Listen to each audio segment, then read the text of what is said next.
executives. Most people at the company were terrified of her. She ran the place like a precision machine. Deadlines, numbers, efficiency, no nonsense. But she was never cruel, just impossible to impress, which made the small things she started doing even stranger. The first time she called me into her office, I thought I was in trouble. She looked up from a stack of reports and studied me for a long moment. "Daniel," she said calmly, "how are things at home?" That question threw me off. Bosses usually don't ask about home. They ask about performance. "Fine," I said quickly. Too quickly. She watched me carefully. "You've been late 3 times this month." I felt the familiar knot tighten in my stomach. "I'm sorry. My daughter." She raised a hand gently. "I'm aware you have a daughter." The room went quiet. Then she said something unexpected. "If things are difficult, you can talk to me." I nodded.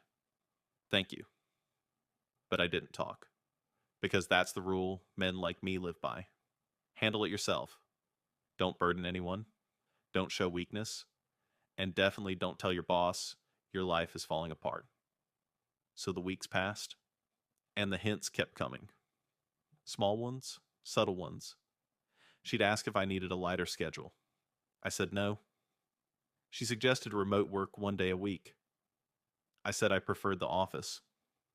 She once even told me to go home early after noticing the dark circles under my eyes. I stayed and finished my shift anyway because I thought that was what loyalty looked like. Because I thought the worst thing that could happen was losing my job. I had no idea how wrong I was. The night everything changed started like any other. It was raining. The kind of steady cold rain that turns the entire world gray. Lily had fallen asleep in the couch while doing her homework. Her math notebook was still open beside her. I carried her to bed and tucked the blanket under her chin. For a moment she stirred. "Dad?" "Yeah?" "You're not going anywhere tonight, right?" My chest tightened. "No, sweetheart." She smiled sleepily. "Good." Within seconds, she was asleep again. I stayed in the kitchen finishing some work emails. Clock on the wall.